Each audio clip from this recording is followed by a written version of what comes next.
War. War never changes. I mean, just look at Dark Souls.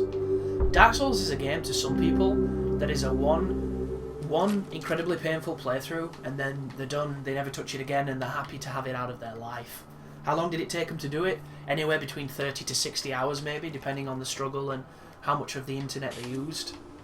To some people, Dark Souls was like 3 years that they wouldn't have wished to spend any differently. What does this mean? Nuclear protection. It's a nuclear protection shelter. I don't think it worked. That is a mini nuke. Nice.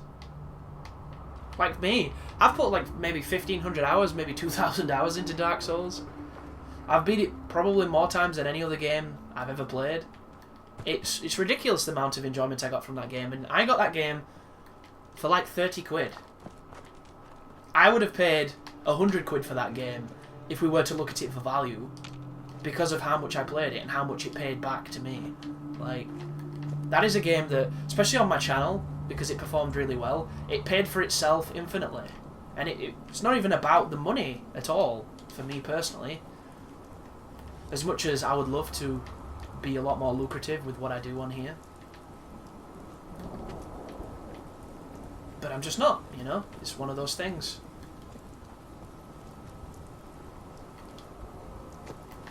But I like making videos, and I like sharing them on the internet, and some people like watching them, so it's one of those good trade-offs. There hasn't been anything in these houses. I'm rather disappointed. But I got a super delusional message the other day. It's pretty disgusting, really. And at first it started out fine, because the person was giving me some critical feedback on what he thought were the failings of my channel, and I've got nothing against that. If people want to do that, it's fine.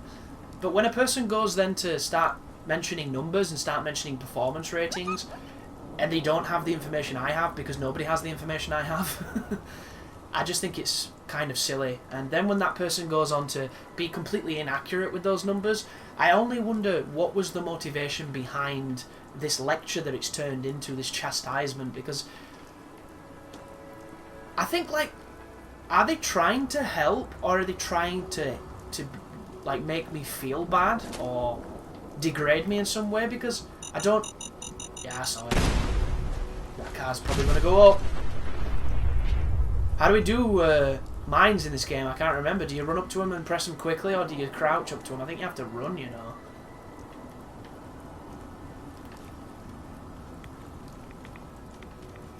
Oh, that's a master safe. I can't even do it anyway. But when the person was talking about performance on the channel, there were some parts of what he was saying that was true, but only some of it. 2015 for me has been a bad year. Why is it saying, it's about to blow up? Okay. I love that explosion. Look how nice that is. That's really nice. Truly nice. Let's do that. In the grand scheme of numbers, 2015 for me has been a poor year. But not always. And not for the reasons that this person was mentioning. And that's the problem that I had with the comment. Like, this person was saying that people weren't subscribing to me because I was putting up videos too quickly. He was essentially saying I'm ruining people's experience by posting my walkthroughs the moment the game comes out on YouTube, because I'm the only YouTuber who posts up new games when they first come out, you see. And he was going on to say, it doesn't seem to give me more subscribers, so why bother doing it? It's not making a difference, it's just hurting me. And he was kind of rounding it off by saying, do I have to buy and play every single game as soon as it comes out? And of course, no, I don't. And I don't do that. Look at the games that have come out this year that I haven't purchased. There's many of them. There is more games I haven't purchased than those that I have. So, almost every aspect of this person's diatribe is incorrect. And I didn't want it to be, because I like somebody who's willing to take a confrontational stance with me and say, I don't think this is working, I don't think this is working, I think this could change, I think this could change, and here's why. But all the information and all the knowledge that this guy gave was wrong. And it came from a perspective of ignorance, because he doesn't know how YouTube works. And if you don't know how the system works, guys, you can't give people advice about the system. This is not like being a food critic, you know? It's not like being the person... Because everyone's a critic nowadays, let's face it, it's just how we're built. But if you don't understand how YouTube works, you can't say that what you're doing is failing, and this, you should do this. Because there is no secret ingredient to YouTube, guys, it's luck. It is 100% luck. There are certain things you can do that will give you a better chance of not blowing up.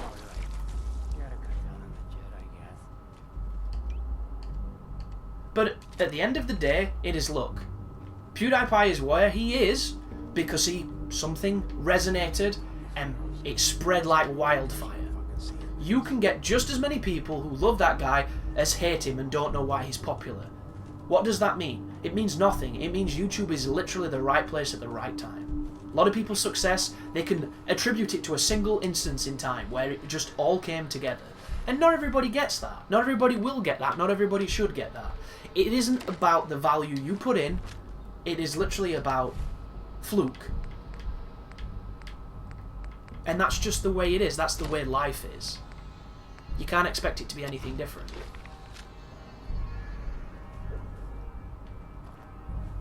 But I don't understand why people say things like that. Like, do you know the real reason why 2015 hasn't been good?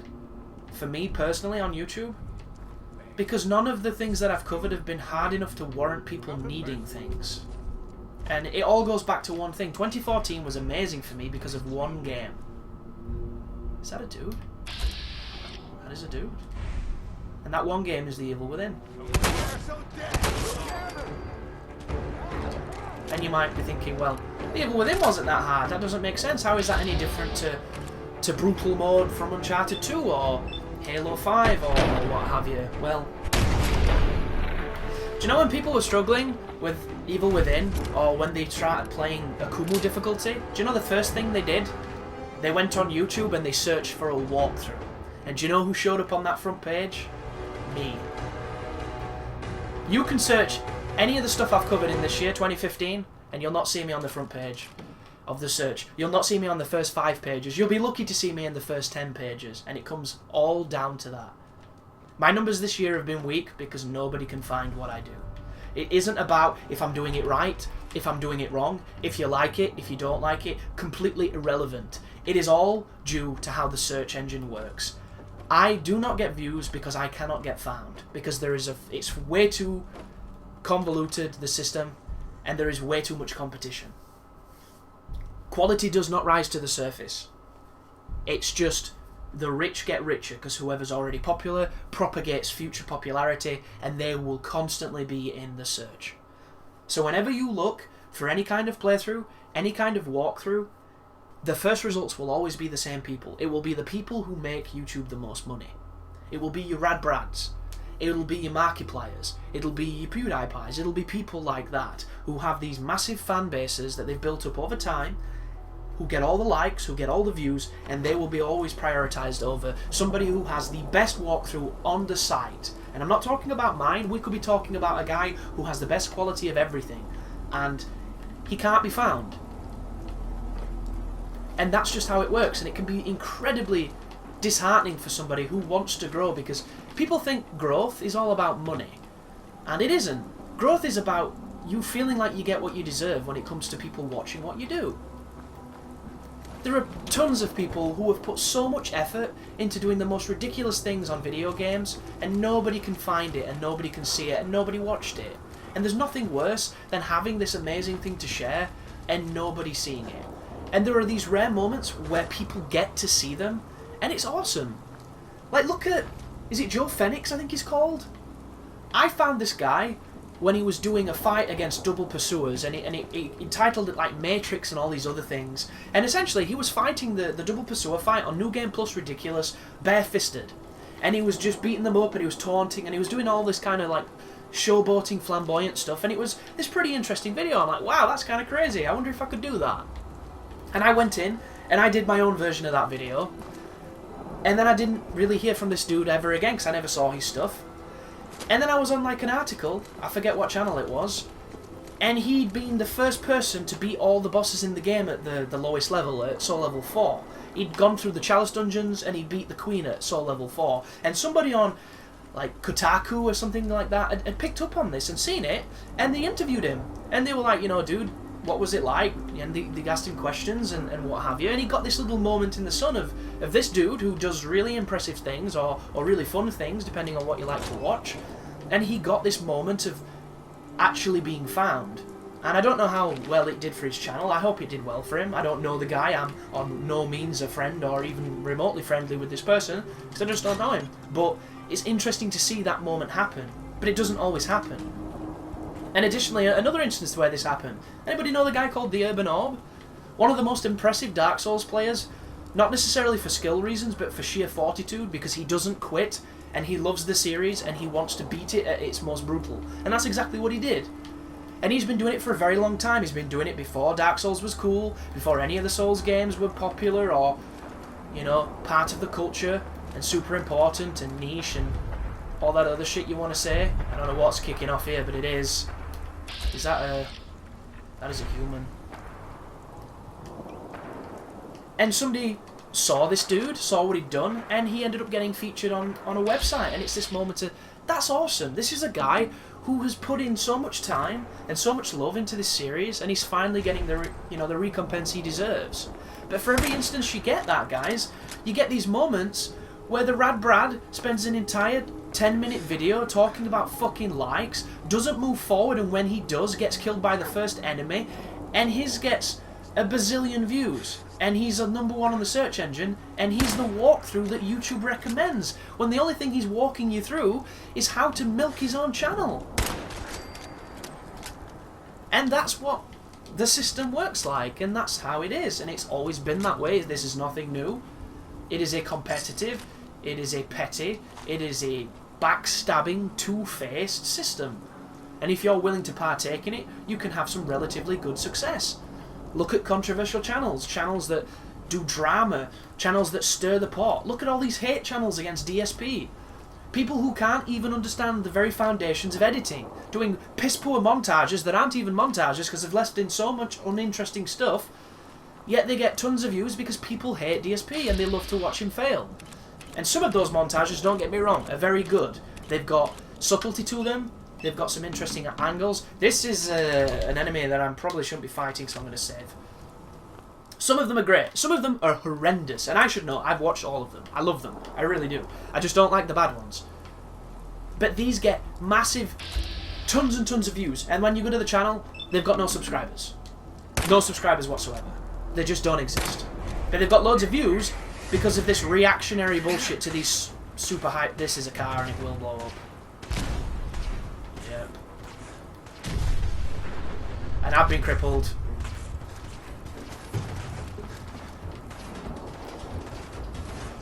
Do you think this guy will forget I'm here and I can get a crit on him? No, I don't think he will.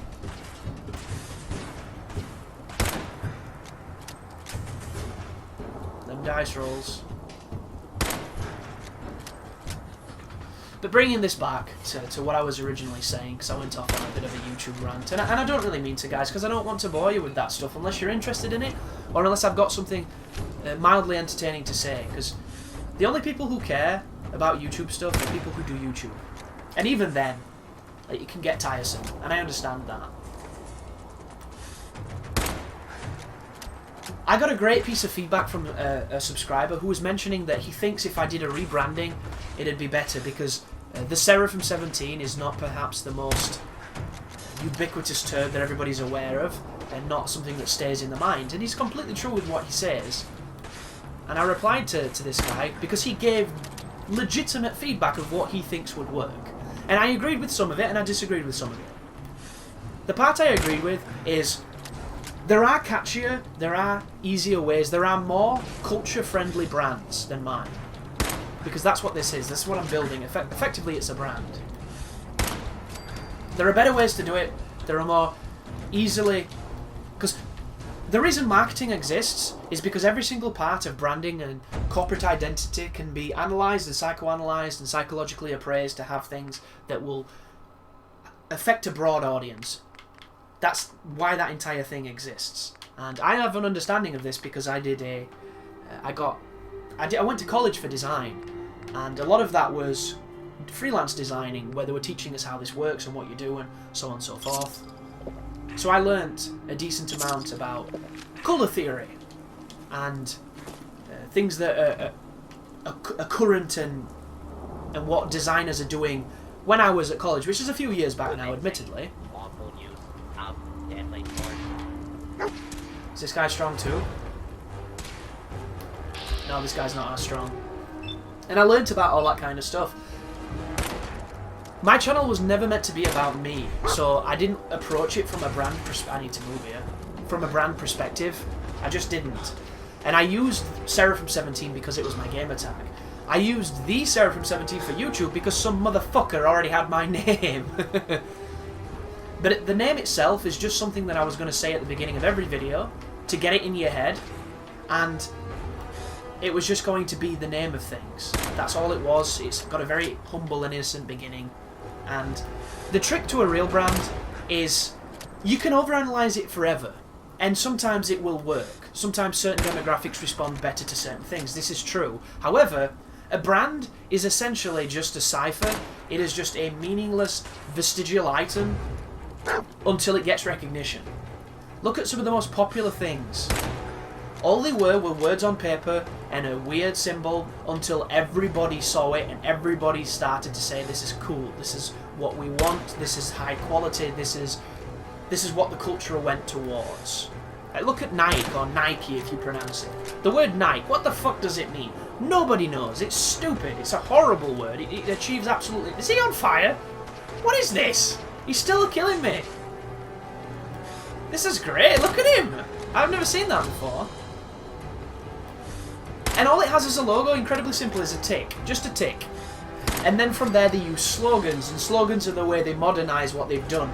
We all know it's Nike because we have the tick associated with it, but now it's just do it, or Michael Jordan's balls, or whatever it is that's associated with it.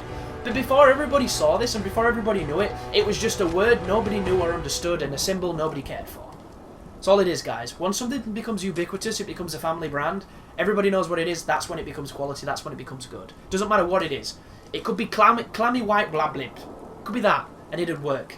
It could be festering bulge dips. Doesn't matter what it is, as long as it gets that recognition. And it only gets that recognition through other people over time. Like, there are some insanely stupid names for things. Billabong. What's a fucking billabong? Isn't it like a marsh in Australia? We don't have them outside of Australia. Not everybody is Australian. It's the most ridiculous word ever, and it makes you think of bongs, and bongs are generally negative, because you think of those scrubbers that've got saws around their mouths because they've been sharing bottles with bin liners on them. Terrible association, but it happens. Look at those terrible URLs. Thetherapist.com. When you look at it, what does it say? The Rapist. Therapist.com. Who would want that? It's horrible, but it happened, you know? But I said to this guy that the problem with the brand is not necessarily what it is or the eclectic nature of it, it's the fact it cannot be found. Whereas I do agree that I could have a more friendly, more approachable, easier to fully appraise imagery and branding. It doesn't make a difference if it cannot be found. And that was the point I put to that guy who gave legitimate criticism intelligently. And then we bring it back to the guy who didn't, who's saying that the reason that I don't get subs is because I put up all these videos immediately and this is terrible and I'm ruining everyone's experience. That's just not right. This last month and a half has been the best views I've got all year. It's been the most subs I've got all year. It might not be crazy numbers, you know, crazy PewDiePie numbers as I've mentioned, but compared to how slow this year has been for me personally, it's great. That is not friendly. I thought you were friendly. Are you... Do you defend yourself, but you're not actually... Okay. Okay. I can't let that slide, though, dude. I'm sorry. I'm going to miss every shot. I'm going to miss every shot. I guess I am going to let that slide. I didn't miss every shot, but you know what I mean.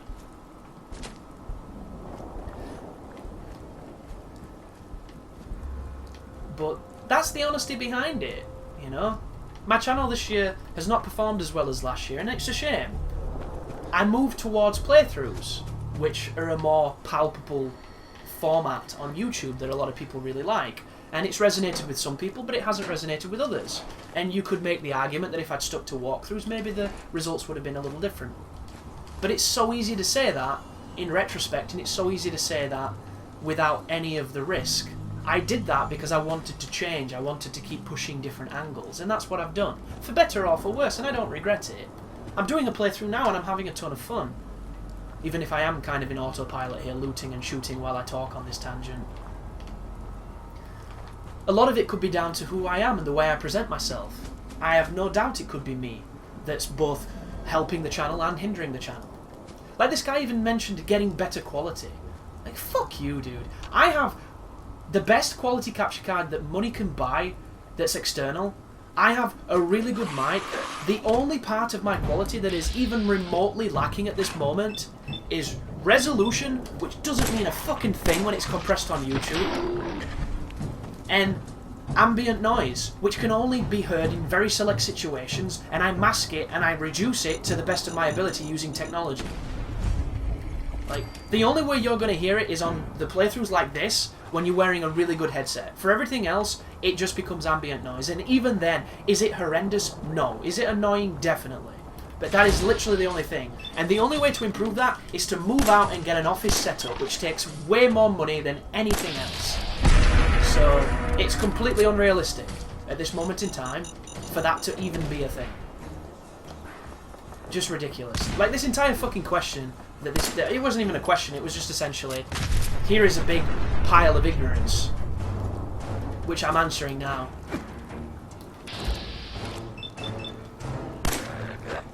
But that's the reality of it. If you cannot be found in the search engine, you don't exist. Nobody finds you. The only people who watch are the people who want to watch and the people who know about you. How can any new people know about you if they cannot find you? It's very simple. And it's just the way that it works. Right, what do we want? So that's level 9 for the next version of that. I haven't seen the Mysterious Stranger once, which is kind of sucky. That's level 19, that one. Can I do the next lockpick? No, it's 18. I want the gun nut.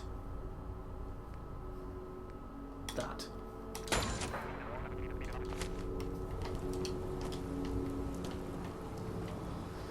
And you might be asking yourself the question, so how do you get around this as you're a new person? And it's luck, folks. It's complete luck. There are certain things you can do, definitely. You could be one of those people who goes on all the websites, all the social media formats, and you spam what you're doing. You network, effectively. There's networking and there's being a whore. And unfortunately, there's a very fine line between the two, and I have a lot of trouble spamming my footage and spamming my coverage because I feel dishonest doing it. I feel it stands on itself, and I shouldn't need to, because I believe in what I've made, and I believe that people will find it eventually, which is completely idealistic and stupid, unfortunately. You have to be that kind of person. Today, I've had 5 comments already, and I've not even checked them, and I checked it when I woke up, that were all flagged as spam by YouTube, of people advertising themselves on my channel. My channel, guys. The channel gets all the views. And they do it in a variety of different ways, and it's existed forever on YouTube. And I have never done it, and I never will. Some of them will start with a compliment, but it will always lead to, feel free to sub me, or please subscribe. Some of them are just direct and retarded and hilarious. There was this one, I forget his name, he had a picture of Mickey Mouse, it was fucking great. Please sub me, and there was just a link to his channel. And the great thing is, whenever you do something like that, or there is links, YouTube flags it immediately for spam. Like, you could write 9 pages of Socrates, but if you put a link in it, it's dead. YouTube will kill it without me needing to kill it. It's wonderful. So there's this dude just straight up like, please sub me, and you go to his channel, he's got like 2 subscribers, he doesn't have, hardly, he's got 3 videos, all of them are Minecraft, there's no thumbnails, there's no production value on any of it, it's just horrible. But a lot of people do this, and they do it in popular YouTube's comments. So you, undoubtedly, you've gone to somebody you like, somebody who's big, and you've seen in the comments, nobody will read this, but it's the precipice from which all the leeches leap from. It's ridiculous. And then they'll go on, I'm a YouTuber who makes really good content, and I feel that I deserve to be seen, but I'm not getting seen, and that sucks, so please come and see me, and blah, blah, blah, blah, blah. And this was so... This infects YouTube so much that I mocked it in my unsubscribed video on my channel. If you're not subscribed to me and you go to my main page, there'll be a video saying, and please buy my book or something daft like that, which is ironic because I have written a book, but this is just a joke. It's, if you don't know where that joke's from, it's from Bo Selector with Mel B. Because there's a bit where she's advertising her book. She goes, buy my new book! You just have to look for it! And she's digging in the sand. And that's what that's meant to be. It's just a little nod to that, because I used to think Bo Selector was really funny before he started doing the Keith Lemon shit, and I don't think that's as funny. Ooh, I could sleep and get well rested. I cannot do it when enemies are nearby, shit. But what I did in that is I essentially said all the shit that people do that I don't do, or I refuse to do, or I did once and I didn't like how it made me feel. Which is, you know, dishonest titles, dishonest tags, booby thumbnails, essentially clickbait that's not accurate, advertising on other people's channels, dishonest advertising, just blatant lying, effectively. Because I'm honest to a fault, I really am. It's the same way when I play games, you know. Why don't you use the Fox Blade? It kills people instantly. Because I can't. I refuse to be a bitch. I just can't do it. This is great. Have you seen how the ghouls like Superman punch you and fall down? Surprise. I wish A was jump. I should really try and change it. Bye. It's just not something I'm capable of doing. Which is why it's awesome when my subscribers do it for me. You know, like certain people have advertised me on Reddit, certain people have advertised me on achievement sites and trophy sites, and that's fantastic. It's really cool that they can do that. Because I have a really hard time doing it. But that is one of the great ways of marketing, one of the great ways of being successful. I didn't mean to pick that up. Because it works. But there are honest and there are dishonest ways to do it. And you can do all those things and you will get some measure of success. But you have to have a hook. Like, it can't stand on its own. There has to be a hook. And without a hook, you don't have an appeal. One of the hooks, however, and this is how you beat the search engine, is literally by being first. So when this person asks me, why do I have to buy every game and make videos the second it comes out? The answer is, that is YouTube. The thing that you are complaining about and you are trying to demonize is the very thing you are on. It is the culture of the thing that you are watching. Did I invent it? No. Is it a game I'm willing to play? Hell yes. Why do you think 2015 or 2014 was such a good year for me? And to give you an idea here, guys, I got nearly 10,000 subscribers in 2014. That is a really good number for me. It's not a good number for most people, but for me that was a great number. In this year so far, at this point, I've got half of that. I've got close to about 5,000, so that means I've done half as well as I did last year. For whatever reason. And I know this because I have analytics, and I can go deep into analytics. And I've used all these third-party sites that can get YouTubers stats that tell you all this information, and I can tell you now, the information YouTube gives me and the information that those third-party sites give me is different. Because they're not the same. They do not have the full information. Like, you can go into some of these sites and you can see my net worth on my YouTube channel, and the number that it gives you is wrong. Some of them give you a lower number than I'm worth, some of you give you a way higher number than I'm worth. It's ridiculous. And the only people who have the right information is me and Google, and maybe TGN, which is my network. This is crazy. It's just like feral town. Can I blow your leg off again and play with you? I can. Oh, this radiation is oppressive, dude. I'm feeling it. As I was saying, though, and my apologies if you wanted me to talk about something different, but this got me riled up yesterday, and it actually inspired me to make a video, which is essentially just a video that tells you to do what you love and believe in yourself. Because this person was just... It wasn't even negative, it was just willfully ignorant, and doing so on almost like a moral higher ground that once again was a platform one entirely founded on ignorance. And the thing that makes it worse is this person who said this comment. Yes. Never even seen him comment before. So it's just this thing of like, what is exactly your value to this channel, and why should I listen to you telling me all these things? I always find it very difficult when it's somebody that hasn't even spent the time to be invested. And they might have watched a million videos, but it still doesn't mean shit because they haven't interacted. And I have a lot of really, really great subscribers who are very loyal, who don't interact. But they also don't tell me how I should be running my channel and why I'm failing, when they don't have the right information. I keep digressing, because this is a conversation that can go on forever. Wow, the dog took his arm off. That was great. But as I was saying, sorry, one of the ways to get around the difficulty in being found is to be first. Being first is less to do with you and more to do with luck, unless you have a subscriber base that can solidify your investment in the search engine.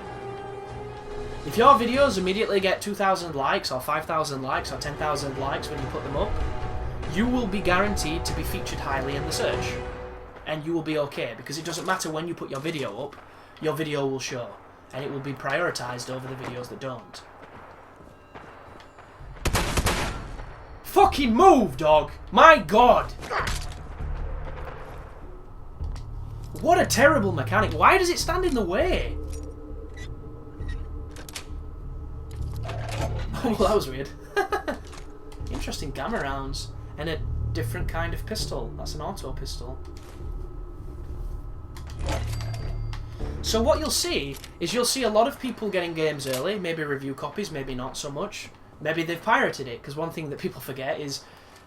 I don't know if you can do it on the Xbox One or the PS4, but on last generation, you could just get a flashed console and get games off of torrents months before they came out, and you could do all your coverage, and boom, the moment you get it all on YouTube really in advance, and it's immediately there when people are looking for it. And this propagates these channels that do exactly that, where all they are is raw gameplay on normal difficulty of them beating the game. A lot of the times they don't know what they're doing, so they're just kind of scrumming through it. They generally have editing, so they'll edit out the deaths, but they'll still not have a fucking clue what they're doing. And they'll advertise it as being 1080p, 60 frames per second. They'll have a really colourful thumbnail that generally doesn't have any kind of real eye for design in it. It's just somebody that's putting it in there because they realise thumbnails are important. Oh, I'm crippled and I haven't realised. I completely forgot. Too busy talking. Thank you, Mine, for reminding me. So, there's a stim pack. Hopefully I'm no longer crippled. And it gives me some life back. I'm super irradiated. This is not very good. Is purified water free of radiation? It is. Purified water is godlike. Awesome. Can you please blow up, car, or have you already gone? I can't remember. But these channels are easy to spot because there are people that are not necessarily interested in that aspect of YouTube. They just want to get the video up quickly and they want to get it to as many people as possible. And then they'll move on to the next thing. And they will do absolutely everything they can. They'll do the trailers, they'll do the thing where the devs do a playthrough 6 months before the game comes out, and they'll have that video verbatim with their name on it, and they'll advertise it as a walkthrough, and it'll get tons of views because people are looking for them before it's out, and boom. They've already got that advantage because they're already a name in the search engine. And there are millions of channels that do this, guys. Absolutely millions of them. And they're doing it for the very reason that I mentioned. Because you cannot be found otherwise. They're trying to be the first. And if they are the first and everybody goes to it, then it gives them a massive wave of attention. And maybe the people will go to their channel, they'll check it out, they'll see something they like, and boom, their subscriber count will go up. And then if it happens again, boom, and it propagates itself. It's cyclical. And that's how you grow, that's how you build. Of course, you need to have a foundation of decent content to begin with to get those subscribers to stay, but as a general rule, you just have to really be first. You have to be first and you have to be consistent. And there are dozens of these channels. No skill required. Whatsoever. I don't know why I'm doing this. I don't need to. And that is one of the great things about getting a game early, and that's one of the reasons why my Black Ops 3 guide, my Halo guide, might stand a decent chance of doing well over time, because I got them early and I was able to compete. But if I'm not in those search results, it doesn't matter. And time will tell. I couldn't tell you right now because I don't know. But we will see. One of the walkthroughs that stands probably the best chance is the Uncharted 2 on Brutal, because I was the first full walkthrough on YouTube. However, you can cheat on that game. And if you cheat, you don't need a walkthrough, so that will hinder its performance. And then, of course, there is the chance that they might not like my particular brand of commentary, my particular brand of videos. I don't know. So there are a lot of variables. But to put a bow on this kind of thing, it's very difficult to take a criticism seriously when it's founded on incorrect facts and ignorance. And if you haven't ever played the YouTube game and you've only witnessed it from a distance, you don't truly understand how it works. And this is not me saying I don't want criticism, I welcome it. If you have the balls to tell me that you think I could do this or that, or I could change something, and you phrase it in an intelligent and an interesting way, I will be eternally grateful. But if you come off like a massive cunt and say things that are just blatantly untrue, then I'm going to ignore you. And I never want to ignore criticism because I don't think it's good. I think criticism is a necessity for anything to succeed. I just cannot stand people who speak for me and do so flagrantly wrong. But that's it, guys. I'm not going to speak any more of this. We're going to do different tangents, we're going to do Fallout, and we're going to continue having fun. Because I love that conversation. I think it's an ongoing dialogue, and I think it's very interesting. But I appreciate that not everybody does. And the last thing I want to do on a game such as this is bore people, although it undoubtedly will happen, because my content is not to everyone's taste. And that's just a fact. Does it make it bad? Does it make it wrong? Just makes it what it is. See you later, bitch. Take your toothbrush elsewhere.